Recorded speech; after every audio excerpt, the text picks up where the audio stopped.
सात 10 सवाल कर लिए थे। हमें 11वां सवाल देखिए, लिखा है सिद्ध कीजिए कि किसी समतल में स्थित बिंदुओं के समुच्चय में आर बराबर पी क्यू बिंदु P की मूल बिंदु से दूरी बिंदु Q की मूल बिंदु से दूरी के समान है। द्वारा प्रदत्त संबंध एक आर तुल्यता संबंध है। पुनः सिद्ध कीजिए कि P नॉट इक्वल टू 0 0 से संबंधित सभी बिंदुओं का समुच्चय P से होकर जाने वाले एक ऐसे वृत्त को निरूपित करता है जिसका केंद्र मूल बिंदु है। तो इसको मैं तुम्हें बाद में सिद्ध करूंगा, पहले मैं इसको तुल्यता संबंध सिद्ध करूंगा। और तुल्यता संबंध मैंने ऑलरेडी 2-3 वीडियो में बता चुका हूँ, ठीक। अगर आप लोगों ने नहीं देखा है तो उसे जरूर देख लीजिएगा, तभी सवाल समझ में आएंगे। उसका लिंक डिस्क्रिप्शन में आप लोग के मिल जाएगा, ठीक। देखते हैं सवाल कौन से हैं। देखिए लिखा है जो मूल बिंदु से P और मूल बिंदु से Q की दूरी बराबर है, ठीक। तो मैं मान लेता हूँ, माना मूल बिंदु O है, ठीक। यहाँ पर लिख लेंगे, माना मूल बिंदु हमारा O है, क्या है, O है, ठीक। मान लीजिए हमारा मूल बिंदु O है। अब सवाल में कह रहा है कि बिंदु, देखिए तब R बराबर हमारा क्या बनेगा, ध्यान समझेंगे, मैं पूरी भाषा नहीं लिखूंगा, समझने के लिए शॉर्ट फॉर्म लिख दूंगा। तो लिखा है बिंदु P की मूल बिंदु से दूरी और बिंदु Q की मूल बिंदु से दूरी क्या है, समान है। मतलब P और Q की दूरी क्या है, समान है। मतलब O से, ध्यान समझिएगा, O से P और O से Q की दूरी क्या है, बराबर बराबर है। मतलब ये दोनों क्या है, बराबर बराबर है, ठीक। तो हम ये भी तो कर सकते हैं कि और P और Q में क्या संबंध है भाई साहब, सच दैट P बराबर OP बराबर चाहे PQ OP बराबर OQ, ठीक। ये भी तो मैं लिख सकता हूँ, एक ही बात है। मतलब मैंने उसको इतना बड़ा ना लिख करके मैंने बस छोटे में लिख दिया उसे, ठीक। अब ध्यान से देखेंगे, मैं इसको स्वतुल्य संबंध सिद्ध करूंगा ना। निकालेंगे यहाँ पर पहला स्वतुल्य संबंध के लिए, ठीक। भाई साहब मैंने बताया है स्वतुल्य संबंध के लिए इन दोनों की शकल बराबर बराबर होनी चाहिए। देखिए यहाँ पर P और Q में संबंध बनाया है ना, तो हम यहाँ पर लिख सकते हैं PRQ, मतलब P और Q में संबंध है, ठीक। तो मैं यहाँ पर देखिए, मैं बताया था कि दोनों की शकल यहाँ पर बराबर होनी चाहिए। यहाँ पर OP है तो यहाँ पर भी OP होनी चाहिए, यहाँ पर P है तो यहाँ पर भी क्या होनी चाहिए, P होनी चाहिए।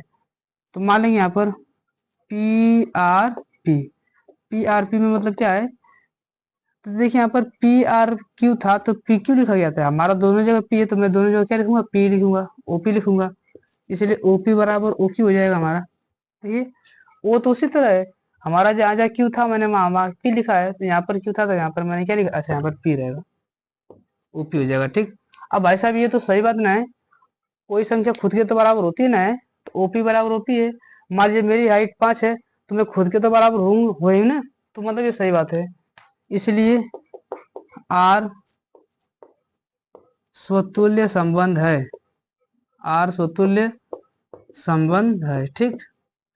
अब निकालेंगे दूसरा सममित संबंध के लिए, सममित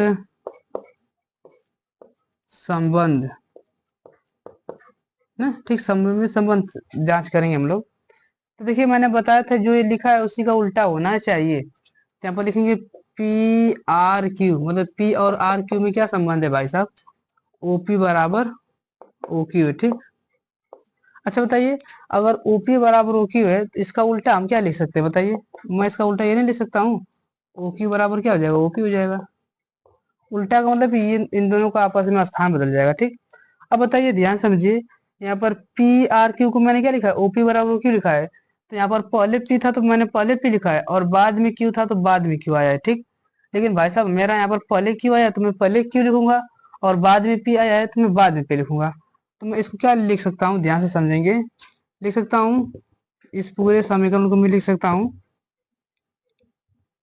QRP, लिख सकता हूँ कि नहीं, ध्यान से देखिए। OP बराबर OQ था तो PRQ लिखा गया है, हमारा OQ बराबर OP है तो मैं इसे OR और OP लिख सकता हूँ, ठीक। अरे QRP लिख सकता हूँ। अब देखिए इसी का उल्टा है ना ये, और सममित में यही तो सिद्ध करना था उल्टा, इसलिए R सममित संबंध है, R सममित संबंध है, ठीक, सममित संबंध है। अच्छा, तीसरा पॉइंट सिद्ध करेंगे हम इसको संक्रामक। मैंने बताया था 3 बिंदु लेकर चलूंगा, ठीक। तो मान लीजिए, अच्छा मैं लिख दे रहा हूँ संक्रामक संबंध के लिए, ठीक। ये संक्रामक संबंध के लिए, तो यहाँ पर देखिए, यहाँ पर पी क्यू लिखा, मैं एक आर बिंदु ले लेता हूँ, ठीक। तो पी क्यू आर मान लीजिए मैंने 3 बिंदु लिए हैं, ठीक। और मान लीजिए बिलोंग्स टू है ना, बिलोंग्स टू जो समुच्चय लिखा था ए, उसमें से ले लेंगे, ठीक। अब भाई साहब मैंने बताया था पी क्यू में निकालूंगा, फिर क्यू आर में निकालूंगा, फिर पी और आर में से अपने आप जादू से निकल जाएगा, ठीक। तो पी और क्यू में संबंध निकालेंगे, तो निकालेंगे यहाँ पर पी आर क्यू, ठीक। पी आर क्यू में संबंध हमारा क्या बनेगा, देखिए पी आर क्यू में तो वही ना बनेगा, ओपी बराबर ओ क्यू हो जाएगा। ओपी बराबर क्या मिलेगा, ओ क्यू मिल जाएगा, लिख देंगे यहाँ पर ओ क्यू, ठीक। अब हमारा पी क्यू हो गया, अब हम निकालेंगे क्यू आर में निकालेंगे, ठीक। तो हम निकालेंगे यहाँ पर क्यू आर, तो क्यू आर पी मतलब क्यू और पी में संबंध क्या हो जाएगा हमारा, यहाँ पर क्यू, अच्छा यहाँ पर पी रहेगा ना, तभी तो यहाँ पर रहेगा पी आर क्यू को मैंने ओपी बराबर ओ क्यू लिखा है, लेकिन मुझे क्यू आर का निकालना है, तो ओ क्यू बराबर ओपी मिल जाएगा, ओ क्यू बराबर ओ आर मिल जाएगा, क्योंकि हम आर में निकालेंगे।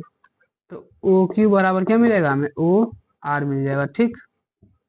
ओ क्यू बराबर ओ आर, भाई साहब देखिए ओ क्यू बराबर ओ आर। अब देखिए ध्यान से, समीकरण 1 बनाइए और समीकरण 2 है, ठीक। समीकरण 1 और 2 से क्या संबंध, देखिए ओपी बराबर ओ क्यू है और ओ क्यू बराबर ओ आर, तो मैं ये भी कर सकता हूँ कि ओपी बराबर ओ आर हो जाएगा। तो यहाँ पर लिख दूंगा ओपी बराबर क्या लिख सकता हूँ मैं, ओ आर लिख सकता हूँ, ठीक। अब ध्यान समझेंगे, यहाँ पर पी लिखा है तो मैं पहले पी लिख सकता हूँ, और बाद में आर लिखा है तो मैं पहले आर लिख दे लेता हूँ, और दोनों हम लोग ने यहाँ पर क्या निकाला, संबंध निकालना है। तो पी आर आर को मैं लिख सकता हूँ कि नहीं, जिसे ध्यान समझिए, यहाँ पर पी आर क्यू को मैंने क्या लिखा है, पी ओ पी बराबर ओ क्यू लिखा है, उसी तरह ओ पी बराबर ओ आर है, तो मैंने मेरा पहले पी है बाद में आर है, तो मैंने इसको बना दिया है, इसलिए हमारा आर क्या हो जाएगा, आर संक्रामक संबंध हो जाएगा, क्या हो जाएगा, संक्रामक संबंध है, ठीक। संक्रामक संबंध है। अब देखिए चूंकि आर स्वतुल्य कामा सममित कामा संक्रामक तीनों को दर्शाता है, ठीक। तीनों को दर्शाता है, इसलिए आर तुल्यता संबंध क्या है, इसलिए आर तुल्यता संबंध है। एक देखिए भाई साहब, यहाँ से तो 5 नंबर मिल जाएंगे, 4 नंबर, अगर 5 नंबर का सवाल आएगा तो 4 नंबर आपको यहाँ पर मिल जाएगा। हमसे इसी में एक चीज और पूछा है, ध्यान से देखिए, मैं थोड़ा सवाल देख ले रहा हूँ।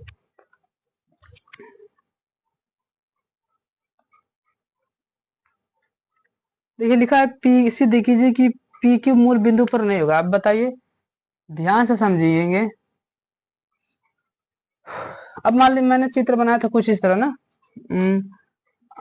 यहाँ पर मेरा मान लीजिए कि यहाँ पर ओ था मूल बिंदु, और इन दोनों के बीच की दूरी पी था, और यहाँ पर क्यू था, ये तो चित्र हमारा बना था।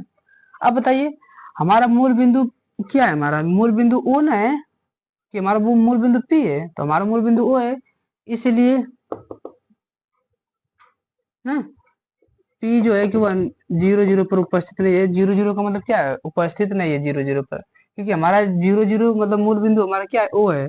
सवाल में ये तो सिद्ध करने के लिए कह रहा था, और क्या कह रहा है कि से संबंधित सभी समुच्चयों का पी से होकर जाने वाले एक ऐसे बिंदु को निरूपित करता है जिसका मूल बिंदु के, देखिए ध्यान से, मान लीजिए अगर ओपी बराबर हमारा, देखिए तो ओपी बराबर और ओक्यू दोनों बराबर हो जाएंगे यहाँ पर, क्योंकि ओपी बराबर क्या हो जाएगा, ओक्यू, ठीक। आइए एक दोनों प्रकार क्या है, हमारे रेडियस मान लीजिए आर का काम करेंगे, ठीक। ये दो त्रिज्या है। अब भाई साहब ये भी त्रिज्या, ये भी त्रिज्या, अगर इसको मिलाएंगे तो एक प्रकार क्या बनेगा, वृत्त बनेगा, ठीक। तो हम कह सकते हैं कि इसका मूल बिंदु से, इसका मतलब मूल बिंदु पर केंद्र पी नहीं है। अच्छा हमसे सवाल में पूछा गया, मैं इसको थोड़ा देख ले रहा हूँ। कह रहा है कि ऐसे वृत्त को निरूपित करता है जिसका मूल बिंदु केंद्र है। भाई साहब ये वृत्त जो बनेगा इसका मूल बिंदु केंद्र ही तो है, इसलिए वृत्त का केंद्र क्या बनेगा हमारा, वृत्त का केंद्र 0 0 होगा। भाई साहब पी नहीं होगा मूल बिंदु, क्योंकि ये तो चर बिंदु है ना, ये चल बिंदु है, ये चलता रहेगा, और क्यों भी चल बिंदु है, लेकिन हमारा ओ क्या है, मूल बिंदु है।